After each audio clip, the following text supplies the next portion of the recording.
Today, we're going to break down some really startling data about the state of freedom around the world. The numbers, honestly, they paint a pretty sobering picture. A world that's at a critical turning point, where the very foundations of democracy are being systematically chipped away. All right, let's get right into it. 72%. Just let that number sink in for a second. According to the latest V-Dem democracy report, that is the percentage of the world's population now living in an autocracy. That means nearly 3 out of every 4 people on this planet are no longer in a democracy. It's a staggering figure, and it signals a massive shift in our global political landscape. And here's where it gets even more real. For the first time in over 2 decades, there are now more autocratic countries in the world than there are democracies. 91 to 88. You know, this isn't some slow, gradual drift. This is a tipping point that we've just crossed, and it's actively reversing years, even decades, of democratic progress. Okay, so just to make sure we're all on the same page, let's quickly nail down these terms. When we say autocracy, we're talking about a system where all the power is concentrated at the top, right? In the hands of one person or a tiny group, with very few political freedoms for everyone else. Democracy, on the other hand, is the opposite. It's a system where we, the citizens, hold the power through voting, and our freedoms are protected by institutions that are actually held accountable. Now, this huge global shift isn't just happening by chance. It turns out that aspiring autocrats are following a very specific and, frankly, a very effective modern playbook to dismantle democratic systems, usually from the inside out. So that brings up the big question, right? How are they actually doing it? What are the first things to go when a country starts sliding away from democracy? Well, the data reveals a pattern that is crystal clear and happens over and over again. And the data on this is just undeniable. Aspiring autocrats consistently attack 3 specific areas first to grab and consolidate power. First, they go after the media to control the story. Then they undermine elections to make sure they can't lose. And finally, they repress civil society, activists, nonprofits, anyone who could organize opposition, to silence any and all dissent. And this quote from the V-Dem report says it all. The number one weapon in the modern autocrat's playbook is controlling information.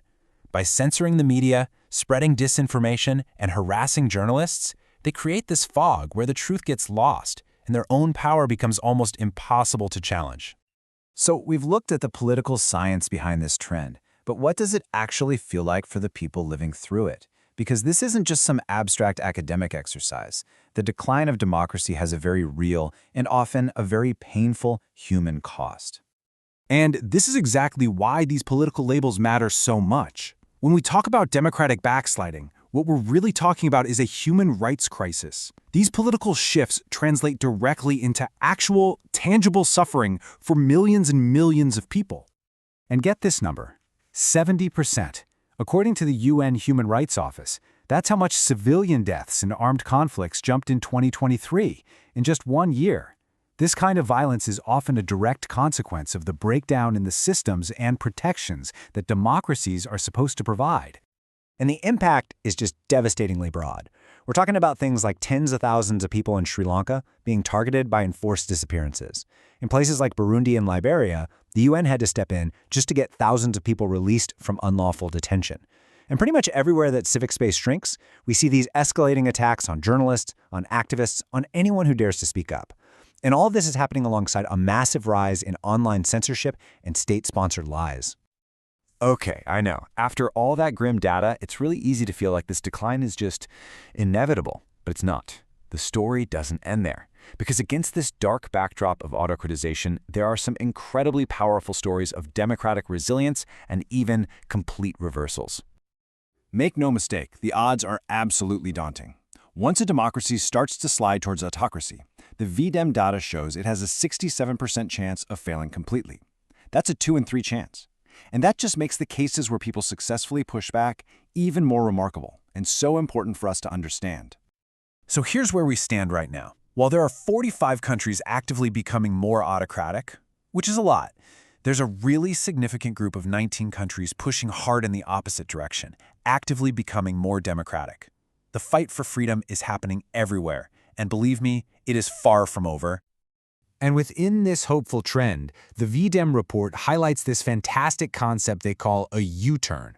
This is when a country doesn't just stop its slide into autocracy, but actually manages to slam on the brakes, turn the car around, and start democratizing again.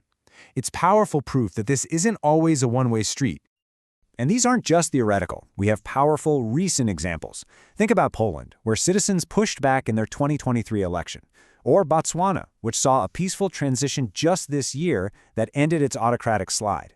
And we've seen similar amazing U-turns in Guatemala, Brazil, the Maldives, and Zambia, all places where the will of the people successfully stood up to autocratic trends. So where does all this leave us? We've seen a clear, frankly alarming trend, but we've also seen powerful evidence of resistance. And that brings us to the future of freedom, and the key battlegrounds where it's going to be won or lost. What this all means is that our world is at a truly critical juncture. This slide towards autocracy is without a doubt the dominant global trend right now. But, as we've just seen, that outcome is not inevitable. Resilience is possible, and democratic reversals are actually happening. So how does that path back even begin? Well, it's fascinating. Just as censorship is the very first tool of the autocrat, the V-Dem data shows that the most common first step in a democratic U-turn is an improvement in freedom of expression. That's step one. That's then followed by strengthening the rule of law and putting checks and balances back on executive power. And that really brings us to the central conflict of our time. The autocrat's favorite weapon is censorship. Democracy's first sign of renewal is freedom of expression. The battle lines could not be clearer. They are drawn right at the intersection of information and power. So the real question for all of us is, which side is winning?